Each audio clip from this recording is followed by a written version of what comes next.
Shalom. Que la paz de nuestro Padre Celestial sea con cada uno de ustedes. Parashá Kitabo. Parashá con Aftara. Esta porción de la Parashá Kitabo está en Devarim, o como estamos acostumbrados a leerlo, Deuteronomio. Capítulo 26, verso 1, hasta el capítulo 29, verso 8.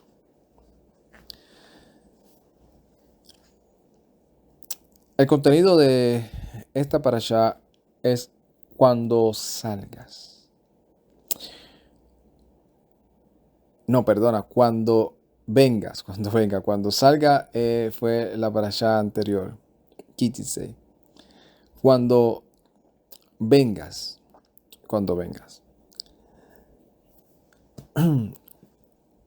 La anterior era cuando salgas y a la guerra, a la batalla, ganes, tengas cautivo y dentro de la cautividad veas a una mujer que te agrade.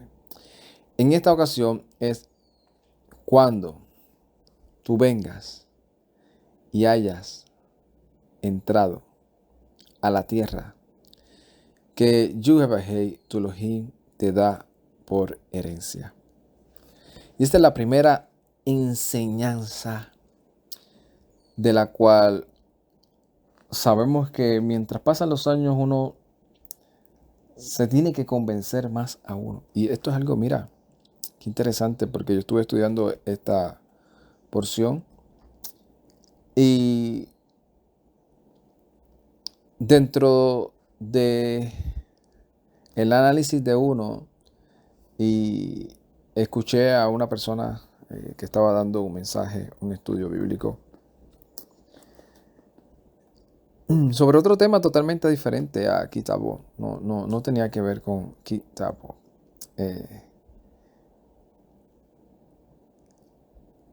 Y esta persona dijo algo interesante. En los 4 minutos creo que fue que lo escuché. Y dijo, yo no estoy aquí para convencer a nadie. Y traigo a colación esto porque es sumamente importante que uno también reconozca las cosas, la fuente.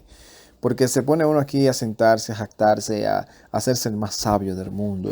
Y todo, nadie me enseñó nada, ¿no? Yo todo ha sido revelación por mí y más que yo.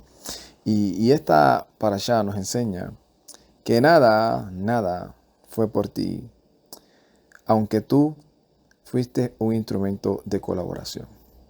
Y si yo aprendo algo de las personas que he aprendido y que hasta el día de hoy sigo aprendiendo, no menciono los nombres por respeto para que no se vaya a malinterpretar, porque llega el momento en donde uno tiene a veces, bueno, los que me conocen saben, ¿verdad? Saben, porque sí, se los comparto a ellos, hablo con ellos y les digo, mira, esta persona creo que puede ser de edificación también a tu vida, analízalo, puede ser que no, a mi vida he aprendido, ha sido edificación. Pero son personas que entienden y saben que cuando uno le está diciendo eso, uno no le está diciendo, este es mi maestro, todo lo que diga, hazle caso, este hombre, no, sabe y entiende que hay cosas en las cuales yo no voy a estar de acuerdo, o por las razones que sean, no porque yo tenga la razón y la persona esté equivocada, no, porque en estos momentos, conforme al conocimiento que tengo y el entendimiento que tengo, creo que no es así, que no es de esa manera. Pero no toda su enseñanza, sino en algunos temas o en alguna opinión que pueda darse dentro de la explicación de cualquier enseñanza, así como tal vez algunos de ustedes que me están escuchando me pueden estar escuchando y pueden decir, oye, mira, yo he sido edificado con con este hermano, pero en esto no estoy de acuerdo con él. Y eso, bueno, siempre y cuando no sea conforme a lo fundamental. Siempre y cuando no estemos de acuerdo en el sentido de que usted piense que Yeshua no es el Mesías y yo sí. Pues si es porque, no sé, cualquier otra cosa que no sea tan relevante, pues podemos diferenciar de ciertas opiniones, y eso siempre ha habido eso dentro de que después que hubieron dos seres humanos aquí en la tierra, no estuvieron de acuerdo en todo. En algo hubo siempre alguna diferencia. Y no significa que por eso somos enemigos, por eso tú eres del Satanás y yo soy del Señor. Tú vas para el infierno, yo voy para el cielo. Tú eres un apóstata, yo estoy en la santidad. No, no. En un punto estamos, diferenciamos en cierto aspecto. Para aterrizar lo que aprendí, más que un aprendizaje, algo que hizo un clic de una enseñanza y que está totalmente relacionado a mi punto de vista. Lo aprendí, tal vez por eso fue que trajo ese efecto a mi ser de edificación, porque estoy estudiando la Parashá Kitabo y que está totalmente, lo conecté totalmente con esta con este primer verso, en donde dice: cuando tú vengas y entres a la tierra que Yahweh Bajito Elohim te da por herencia, la poseyeres y la habitares en ella. Y esta persona dijo ahí: yo no estoy aquí para convencer a nadie. Yo procuro todos los días convencerme a mí cada vez más de lo que está escrito en la Escritura. Lo que está escrito en la Escritura. Y hizo clic porque con la experiencia que uno tiene, y que tal vez esta persona lo dijo también por eso, con la experiencia que uno va teniendo, uno se da cuenta de que cada vez la realidad te demuestra que tú no puedes convencer a nadie. Que cuando tú le hablas a alguien, esa persona se pone así atento a lo que tú estás diciendo y cree en lo que tú estás diciendo, se convence y le empieza a tener esa hambre, ese deseo por las cosas del reino, y se vuelve al Todopoderoso. No fue que tú lo convenciste, solo fuiste el instrumento que el Todopoderoso utilizó para que esa palabra, esa semilla, se introduciera en ese cuerpo y el Espíritu de Santidad lo convenciera de todo juicio, de toda verdad, y hiciera una nueva criatura. ¿Y qué tiene que ver esto con esta primera oración, verso? Y es que lo primero que el Todopoderoso le dice al pueblo de Israel, que cuando tú entrares a la tierra que el Todopoderoso tu Elohim te da por herencia, y la poseyeres y habitares en ella. Ese es el debate que hay dentro de los que creemos y estamos convencidos en lo que dice la Escritura, y aquellos que dicen también y creen que están convencidos de lo que dice la Escritura, pero por otra razón justifican su total observancia en todo lo que parece escrito. Y comienzan a especular y a decir: es que tú crees que la salvación uno la va a alcanzar si guarda los mandamientos. Es que tú crees que nosotros somos salvos por la observancia a la ley. Es que tú crees que nosotros vamos a tener algún mérito por nosotros propios el cielo, cuando la Biblia dice que solo por gracia, que no es por la ley, para que ningún hombre se jacte. Pero es que eso que dijo Shaul, que no es por obra, sino por la gracia, ya estaba establecido desde un principio. Y aquí es uno de los lugares donde aparece.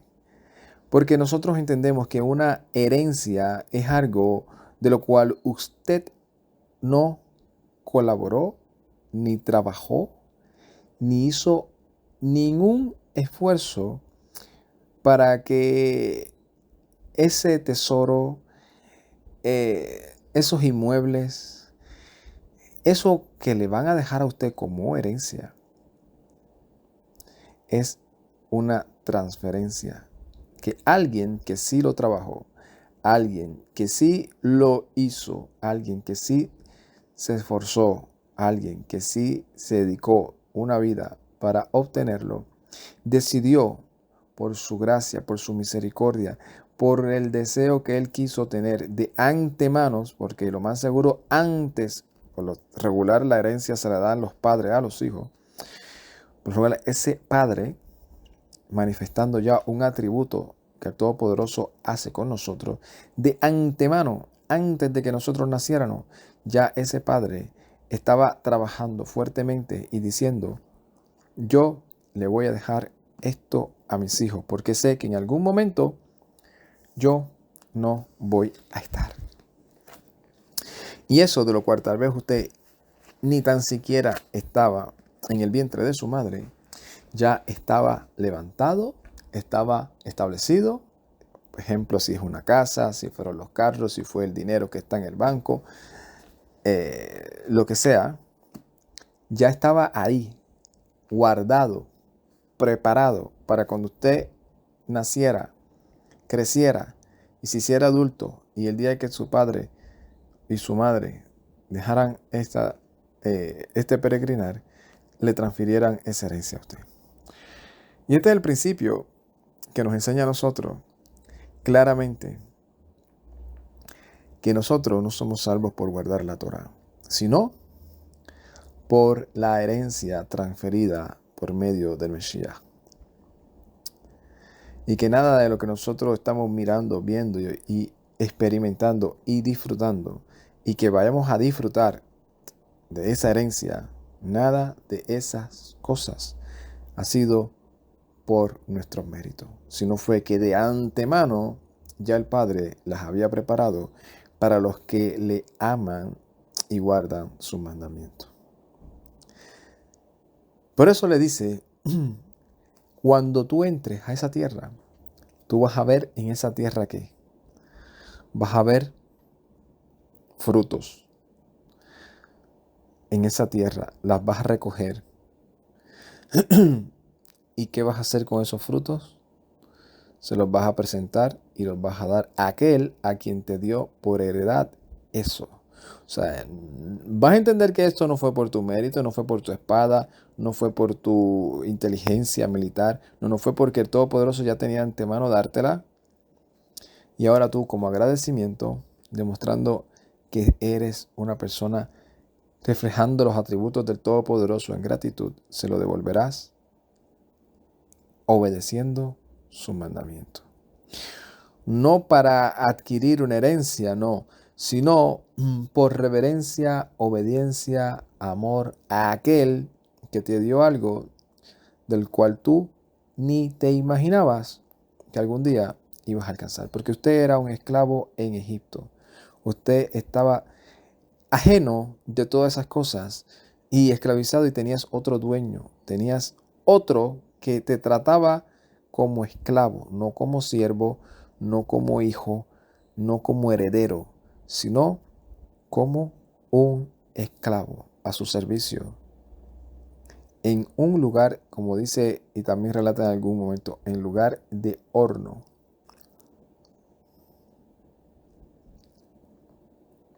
Y para que también entienda, todo eso lo vas a compartir con el necesitado, con el afligido y con el menesteroso. Y te vas a acordar de realmente cómo fue tu proceder para que entiendas que todo fue una elección que el Todopoderoso hizo de haber determinado en su conocimiento y en su sabiduría ya de antemano lo que te iba a dar y experimentar. Y por eso dice claramente, y esto también es algo, ¿verdad?, que se puede debatir y podemos estar también sacar un estudio sobre esto. Porque las palabras que tenía que decir en voz alta, todo aquel que se presentara ante el Cohen a presentar esos primeros frutos era esta. Decía, y hablarás en voz alta y le dirás en presencia de Jehová tu Elohim. Sabemos que en algunas versiones, como por ejemplo Reina Valera, dice, tendría que buscarlo, porque parafaseado diría, y un arameo fue mi padre. Y un arameo fue mi padre. Eso tal vez es lo que podría ser que diga la Reina Valera. Y un arameo fue mi padre, perseguido o pobre, y fueron pocos. Pero en sí ese es un debate que dentro del contexto así no es que se debería de leer. Así no es que se debería de leer. Dice, un arameo a punto de perecer fue mi padre. Así dice lo que es la Reina Valera 1960. El cual descendió a Egipto y habitó allí con pocos hombres, y allí creció y llegó a ser una nación grande, fuerte y numerosa. Pero si nosotros vemos todo el contexto, sabemos que Jacob no fue arameo. Abraham no fue arameo. Entonces, ¿cómo es que dice un arameo fue mi padre? El cual bajó a Misraim y moró allí con poca gente, y allí vino a ser una nación grande, fuerte y numerosa. Si lo leemos dentro del contexto real y de los sucesos que pasaron, deberíamos de leerlo de la siguiente manera. Y hablarás en voz alta y dirás en presencia de Jehová tu Elohim. Acuérdense, cada vez que de una u otra manera diga en presencia de Jehová tu Elohim, es cuando se presentaban delante del Cohen, que era el representante del Todopoderoso. Un arameo quiso hacer perecer a mi padre. Y esto sí da mucho más sentido al contexto histórico de los sucesos real como están relatados. Un arameo fue el que quiso hacer perecer a mi padre. Porque nosotros sabemos que Jacob era israelita, pero Labán era arameo. Y el propósito de Labán era destruir a Jacob, hacerlo perecer, cambiándole el salario muchas veces, engañándolo, poniéndole la hija que no era la que tenía que ponerle.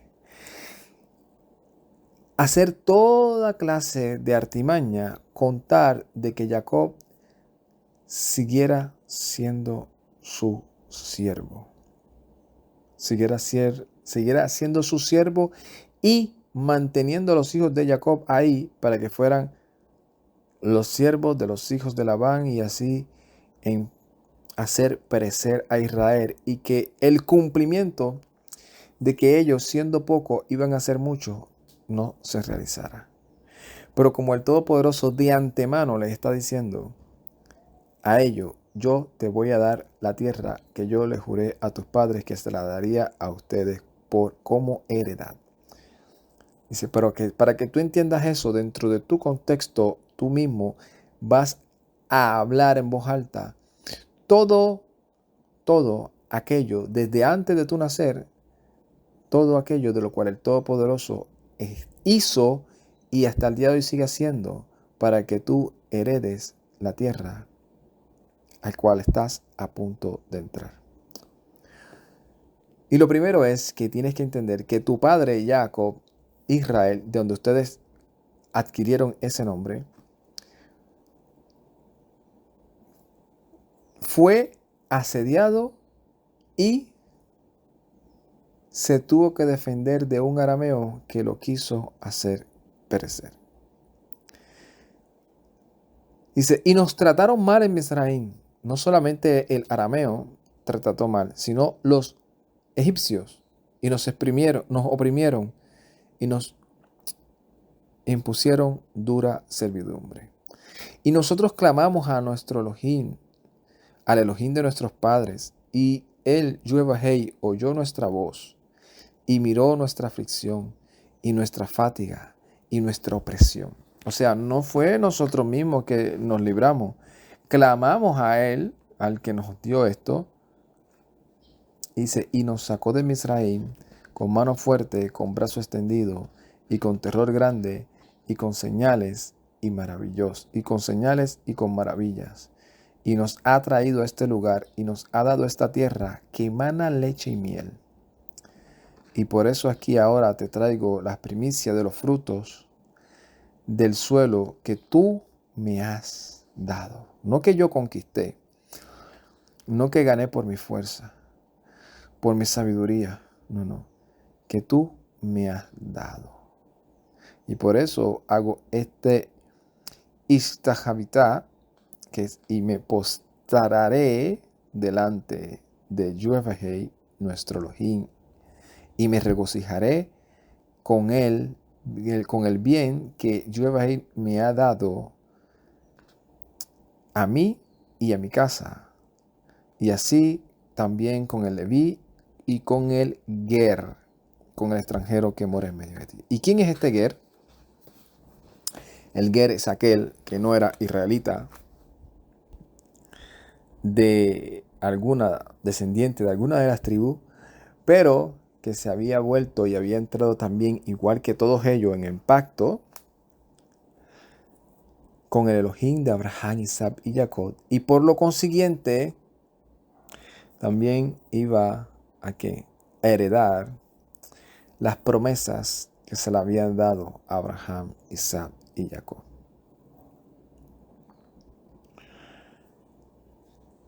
Y así sigue, porque el resumen de toda esta parashá es que le viene a decir, ahora, después que tú has recibido esa herencia, la cual no hiciste nada, ni una gota de sudor gastaste para adquirirla, sino que ya se te había dado, se te había prometido desde antemano. Ahora, ese Elohim que te dio esa herencia te manda a que seas Kadosh,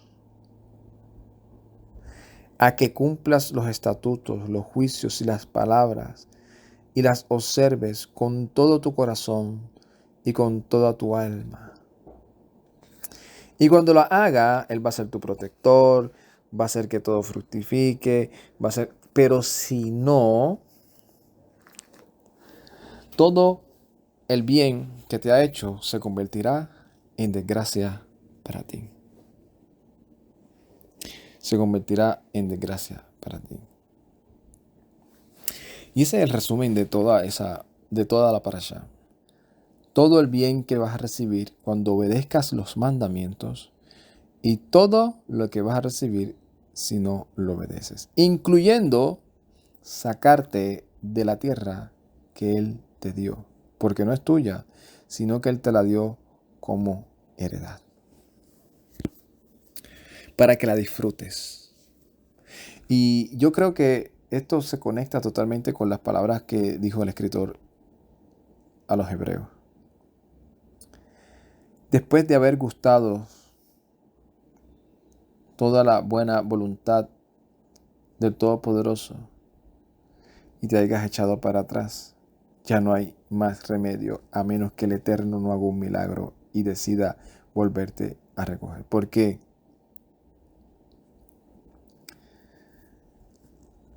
Porque has menospreciado la herencia que se te ha dado.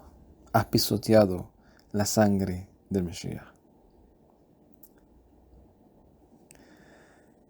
Y esto nos ayuda a entender claramente que nuestra observancia a los mandamientos es porque son las instrucciones a las cuales todo aquel que ha experimentado esa salvación y estamos en la promesa para recibir esa herencia,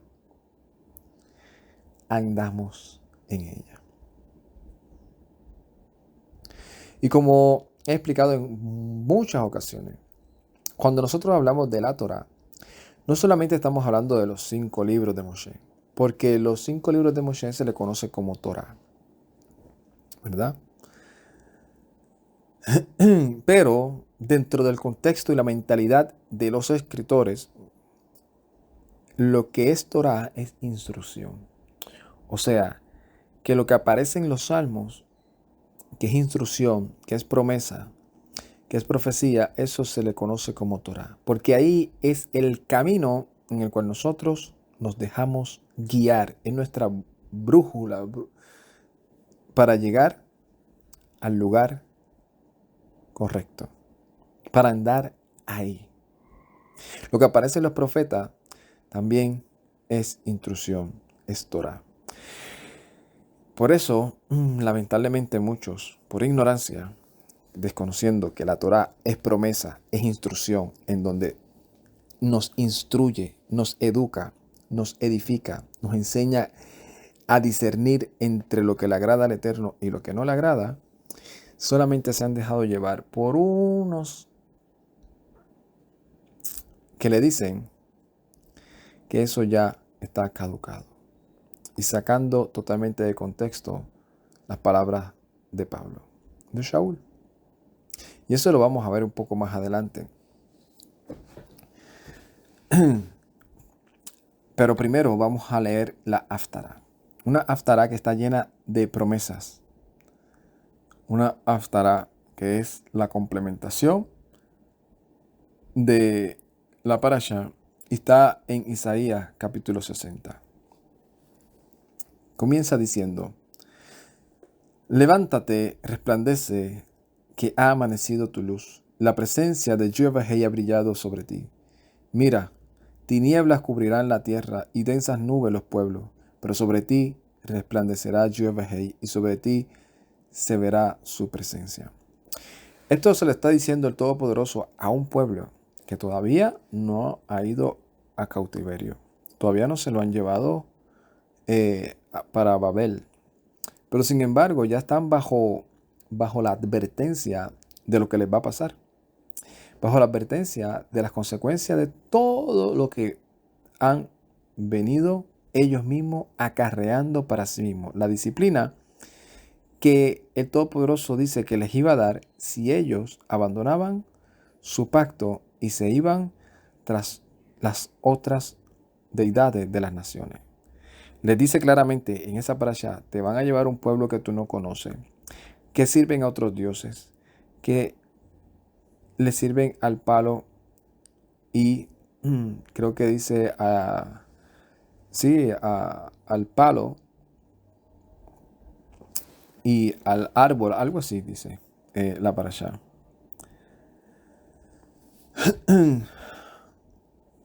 Y dice, y tú también te vas a tener que postrar ante ellos. Tú también vas a tener que servirle. Al palo y a la piedra, creo que dice.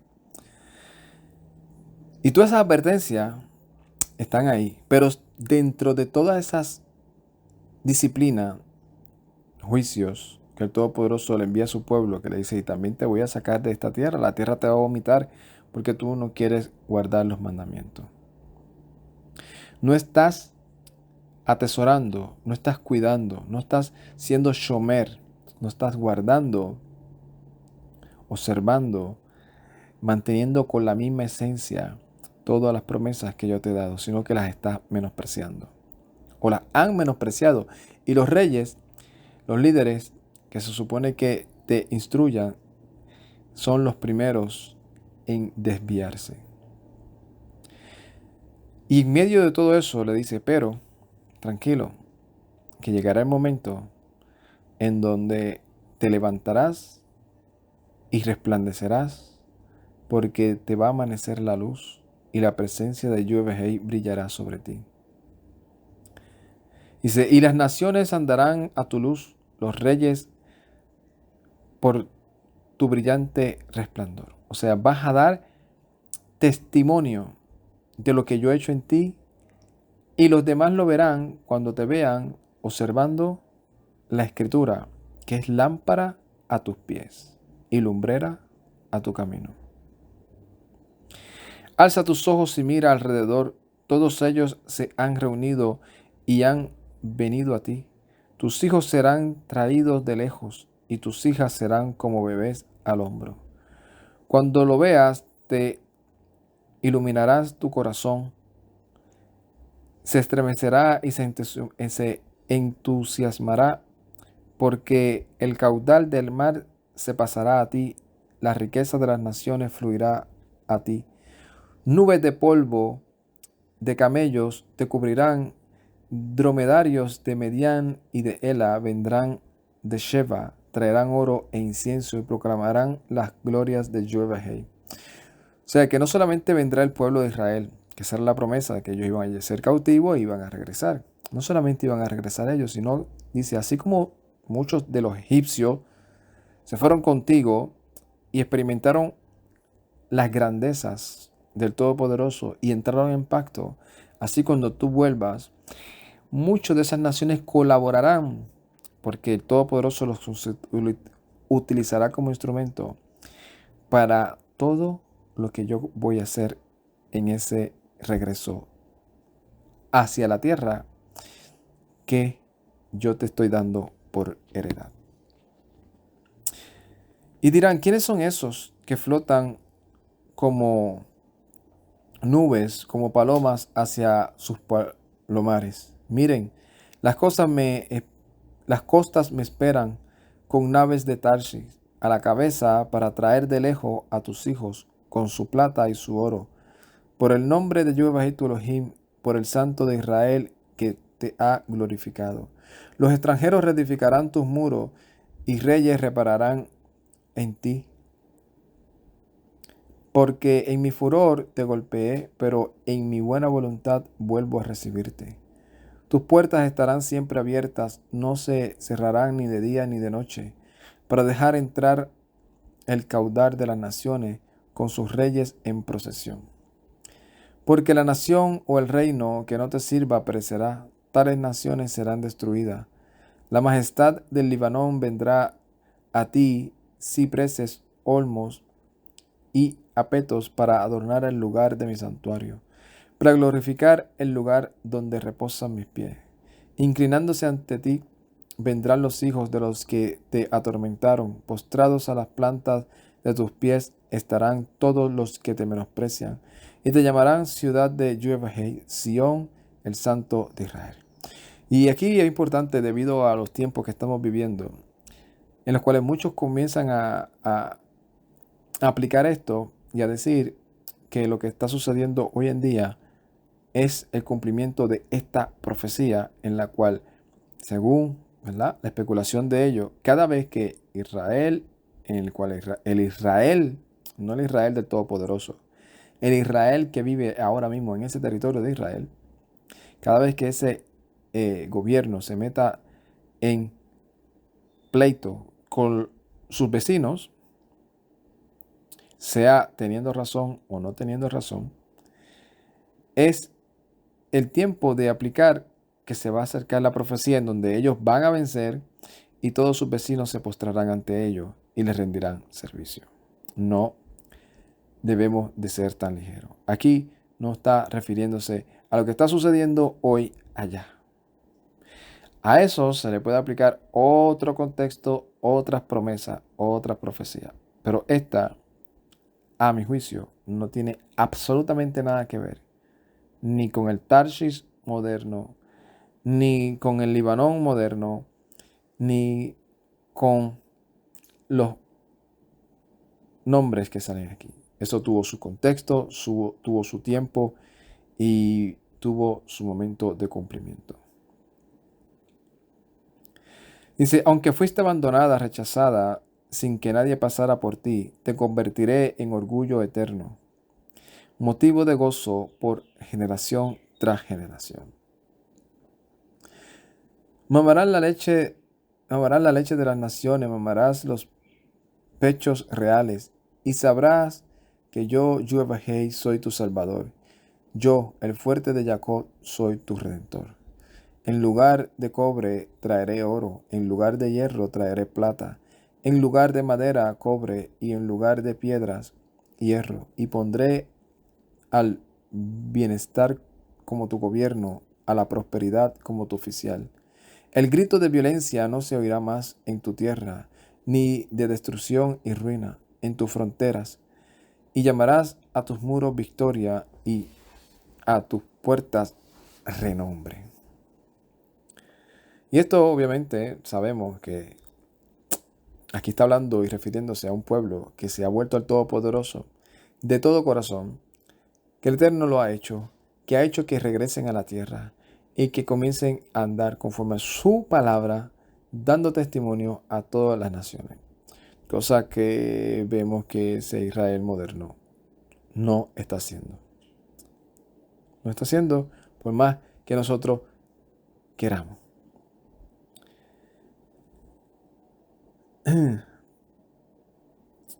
Y ya no necesitarás de sol para que te alumbre de día, ni resplandor de luna para iluminarte de la noche, porque Yahweh será para ti una luz eterna, tu Elohim será tu gloria. Tu sol no se pondrá más, ni se secará, ni se quitará la luna, porque Yahweh será para ti una luz eterna, y tus días de duelo se acabarán.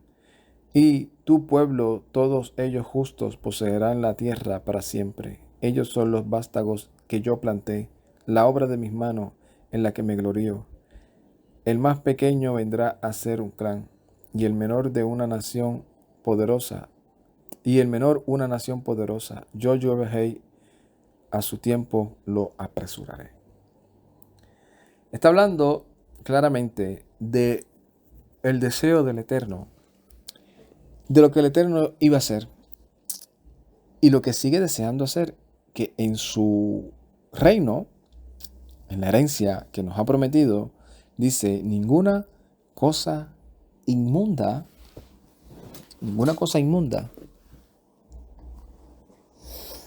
entrará. Y vuelvo al contexto.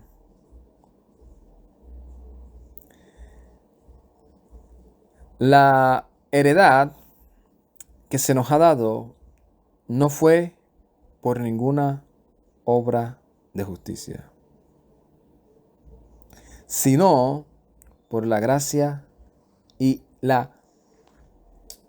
el preconocimiento y sabiduría de la que el Todopoderoso tiene y que ya había predeterminado para aquellos que le aman y obedecen sus mandamientos. Y si vemos el contexto, le está diciendo a un pueblo, tú vas a estar aquí no por ti, sino por lo que yo prometí que iba a hacer. Y viste cómo una nación entera, completa, generación completa, no entró por causa de su rebeldía, porque no quisieron guardar mi mandamiento. Una gracia que se les dio sin haber ellos hecho nada, la menospreciaron con su desobediencia. Y ahora a ti se te va a entregar, y esto es lo que harás cuando entres. Y nosotros, los que estamos hoy, en este tiempo moderno, entendemos claramente también lo mismo. A nosotros se nos ha dado una salvación por los méritos del Mesías Yeshua, por su gracia, para la obediencia de sus mandamientos. La Torá, los profetas y los escritos son nuestro norte, edificado sobre el fundamento de los pastores, de los apóstoles. Aquellos pastores que son los apóstoles que nos dirigieron en todo el conocimiento y sabiduría que fue revelada a sus vidas en el tiempo en el cual se le fue revelada y que es confirmada en todo el contexto bíblico. Porque no es que ellos hayan dicho, ay, esto me lo reveló el Señor y nosotros lo creemos porque alguien nos dijo que Pablo es el San Pablo o porque alguien nos dijo que Pedro es el San Pedro. No, no. Uno lo estudia, uno lo analiza conforme al contexto histórico, verídico y conforme al contexto bíblico de la Torá, los profetas y los salmos. Y todo está en común acuerdo. A tal punto de que, aunque muchos lamentablemente sigan diciendo que la Torá no es para nosotros porque Pablo nos enseñó, que ya eso era caer de la gracia. Si tú guardas la ley, has caído de la gracia. Pues mira, yo te voy a enseñar cómo Pablo cayó de la gracia. Si fuese así, ¿cómo fue que entonces Pablo cayó de la gracia? Él, se podría decir, los últimos tiempos, últimos años de Pablo, no al final, pero los últimos años de Pablo, cuando ya Pablo estaba preso, cuando Pablo ya había ministrado y había edificado por la gracia del Todopoderoso en el Mesías Yeshua, en muchos lugares, en Corinto, en Galacia, en Pontio, en Tesalonicense, en Colosa. Llega el momento donde Shaul se le dice por medio de los profetas, no vayas a Jerusalén. Él dice, yo voy a ir allá, que yo estoy dispuesto a ahondar mi vida por causa del Evangelio en el Mesías Yeshua. Dejen de estar llorando y afligiendo mi espíritu. Sucedió lo que se le había dicho, llegó allá, lo acusaron, lo metieron preso, entre todo el revolú que querían acusarlo a él falsamente y querían tirarle la encerrona de llevarlo a Jerusalén para allá darle muerte. Shaul hace o se juega la carta, que la única carta que tal vez lo podía salvar en ese momento, y fue decir, ante el tribunal de César estoy, ante el César apelo. O sea, lléveme a Roma y que esto se vea allá directamente. Y yo no tengo absolutamente nada que ver con todo esto que me están acusando. Dentro de eso hay muchos cónsules y principados de todos esos lugares que les interesó de momento el caso y pasaban por el lugar donde estaba Shaul y lo escuchaban. Escucharon la versión de los judíos y la acusación de los judíos era que el hombre era ¿cómo te puedo decir? ¿Cómo es que lo describen? Un hombre que es una plaga, que se pasa haciendo sediciones en todo el mundo, es cabecilla de una secta, intentó profanar el templo, se pasa hablando en contra de la ley, de nosotros, de la Torá, y conforme a esa misma ley es que nosotros queremos juzgarlo. Y cuando se le da el visto bueno para que entonces la otra parte, en este caso Shaul, exprese su defensa ante las acusaciones que le están dando, dice así, habiéndole hecho señal el gobernador a Shaul, a Pablo, para que hablase, éste le respondió, porque yo sé que desde hace muchos años eres juez de esta nación. Con buen ánimo haré mi defensa. Lo primero que Shaul dice, yo estoy anhelando y deseando que conforme al conocimiento que usted tiene de todo el contexto de este lugar en el cual usted ha sido juez, así mismo usted me escuche con imparcialidad. Y por eso voy a hacer mi defensa. Dice, como usted puede cerciorarse hace más de 12 días que yo subí a servir a Jerusalén. Shaul iba a Jerusalén. Y no me hallaron disputando con ninguno, ni amotinando a la multitud, ni en el templo, que Shaul iba al templo, al Mishkan, ni en la sinagoga, también iba a la sinagoga, ni en la ciudad. O sea, Shaul está diciendo, ellos me están acusando falsamente, porque yo hace ya tiempo, 12 días, que yo estoy allí. Y en ningún momento me habían acusado de nada de eso. Ahora es que ellos vienen con esta acusación. No me vieron ni sediciendo a nadie, ni molestando a nadie en la sinagoga. Y esto nos enseña a nosotros ese principio de que nosotros a veces procuramos ir a otro territorio a querer defender nuestra causa y a crear controversia, ¿no? Nosotros nos convenceremos a nosotros mismos cada día más conforme a las evidencias y al crecimiento en nuestra fe, en lo que está escrito, para nosotros obedecerla a pesar de cualquier acusación o distracción que venga a nuestra vida. Dice, no me hallaron disputando con ninguno, ni amotinando a la multitud. Ni pueden probar las cosas de las cuales ahora me acusan. Dice, pero para que quede claro, o sea, para que usted quede claro, por si acaso usted me está viendo a mí y piensa, yo estoy poniéndome, ¿verdad? Como si yo fuese Shaul.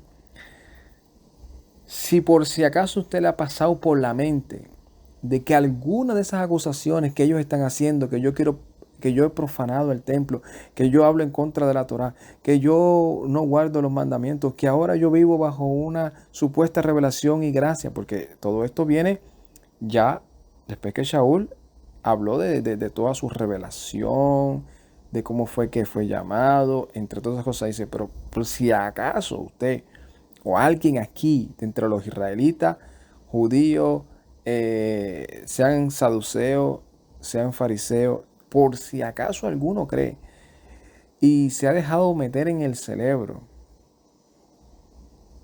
el pensamiento de que yo ando conforme a mi supuesta especulación de cómo servirle al Todopoderoso y que ahora hablo en contra de todos los que guardan los mandamientos y que guardar la Torá y guardar el Shabbat ya no es para nosotros, porque nosotros eso es caer de la gracia, que circuncidarse es caer de la gracia, que todo lo que nosotros hagamos conforme a los mandamientos es caer de la gracia, sino que ahora tenemos que andar fuera de los mandamientos y fuera de la ley para entonces vivir en una gracia después que diga que tengas al Mesías en tu corazón y lo proclames como el Señor y Salvador de tu vida y digas que Él venga es suficiente. Por si acaso alguna vez ustedes pensaron que Shaul se ha vuelto loco, dice, pero por si acaso, te confieso, o sea, y dentro del contexto, él está en un tribunal en donde hay una juramentación, en donde todo lo que tú digas en ese tribunal está bajo juramento. Tienes que confesar y hablar lo que es correcto y lo que es verídico, como nos enseña la Escritura. Pues yo te confieso que según el camino que ellos llaman herejía, porque ellos lo llaman herejía, porque creo que aquel al cual ellos pusieron en el madero resucitó y es el Señor de todo en los cielos y en la tierra, y que es la promesa de la cual todos nosotros creemos. Dice, pues por si acaso, así como ellos dicen herejía, así yo les sirvo al Elohim de mis padres, creyendo en todas las cosas que hay en la Torá y en los profetas que están escritas. O sea, por si acaso tú has malinterpretado las cartas de Pablo, de Shaul, diciendo que ya no hay que guardar la Torá, que Shaul nos ordenó y nos dijo a nosotros no guarden la Torá. Mira, por si acaso, mira, Shaul que dijo, sean imitadores de mí, pues Shaul ese que te dice a ti, que dice que fue apóstol para los gentiles, pues dice, el que fue enviado para enseñarnos a nosotros, los de las naciones, nos dice, sed imitadores de mí, y yo estoy confesando que yo así le sirvo a mi Elohim, guardando todo las cosas que hay en la Torá y las cosas que están en los profetas. Y teniendo esperanza en Elohim, la cual también abrigan ellos. ¿Y cuál es esa esperanza de la cual abrigan también los israelitas? Que hay de haber resurrección de los muertos, así de los justos como de los injustos. Y por esto es que yo procuro tener siempre una conciencia sin ofensa ante Elohim y ante los hombres. Yo creo que esa es la enseñanza y la clave de todo lo que hemos estado leyendo. De la Parashá, de la Haftará y de este relato.